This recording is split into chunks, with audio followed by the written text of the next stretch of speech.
It was just after midnight in Detroit, 1995. The city was winding down, neon lights buzzing faintly in the cold night air, and most people were already asleep. But for a loyal group of night owls, their world revolved around one voice, the calm, magnetic tones of Eddie Nolan. Eddie was more than just a DJ. At 32 years old, he had carved out a niche as Detroit's late-night storyteller. His show mixed smooth jazz, local call-ins, and spine-chilling true crime tales. People tuned in not just for music, but for the strange, atmospheric way he could make a story crawl under your skin. On February 14, 1995, Eddie began his shift like any other. He opened with his usual greeting, played a few listener requests, and teased a new story about an unsolved disappearance. But toward the end of the night, his voice grew quieter, more deliberate, and then he said something that would echo through history. "This is my last broadcast."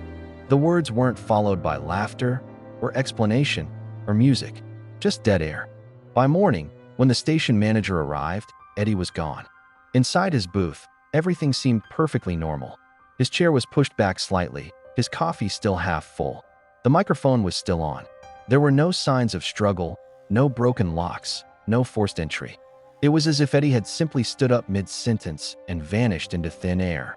The station called police immediately, and at first, they suspected Eddie had walked out on his own. After all, plenty of DJs left radio behind for better-paying work or new opportunities. But Eddie's car was still in the lot.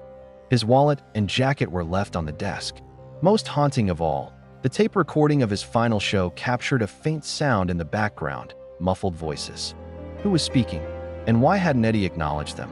Detectives soon learned Eddie Nolan had more layers than his smooth radio persona suggested. Colleagues mentioned Eddie had enemies in the industry. Rival DJs resented his growing popularity, and some accused him of stealing their style. There were rumors of heated arguments at Detroit's underground radio bars, where hosts drank together after midnight shifts. Then, investigators uncovered a darker thread. Eddie was known to gamble, sometimes heavily. Several sources claimed he owed money to local mob-connected bookmakers. The whispers painted a picture of a man cornered by debts he couldn't pay, perhaps silenced for refusing to settle. But none of these theories explained how Eddie disappeared from a locked studio, without a single camera catching anything suspicious. As weeks turned into months, fans refused to let go. They replayed the last broadcast obsessively, analyzing every second. Message boards filled with speculation. Some swore they heard two men's voices on the tape. Others claimed Eddie had been leaving secret messages for weeks, hiding confessions in his playlists. Soon, Eddie Nolan wasn't just a missing person, he was a legend. People began holding listening parties every Valentine's Day, replaying his final words like a ritual. "This is my last broadcast" became a chilling mantra for true crime fans, conspiracy theorists, and late-night listeners across the country. One theory suggested Eddie staged his own disappearance, escaping debts and enemies by vanishing into a new identity. Another claimed he had been silenced for digging too deeply into the same crime stories he reported on air. Some even argued the voices on the tape weren't human at all. 5 months after Eddie's disappearance, police quietly released the audio for public review. On it, just before Eddie signs off, there is indeed something strange, barely audible whispers. Some say it sounds like laughter. Others say it's two men arguing. And a smaller, more haunting camp swears they hear Eddie himself saying something under his breath, as if responding to an unseen presence in the booth. Audio experts tried enhancing the tape, but the results were inconclusive. What's clear, however, is that Eddie wasn't alone during those final moments.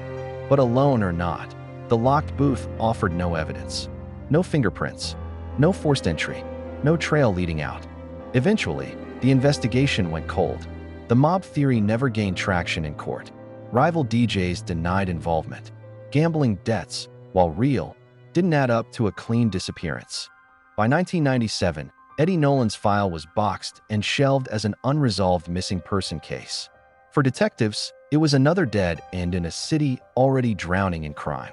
For his listeners, it was a wound that never healed. Today, Eddie Nolan's legend still lingers.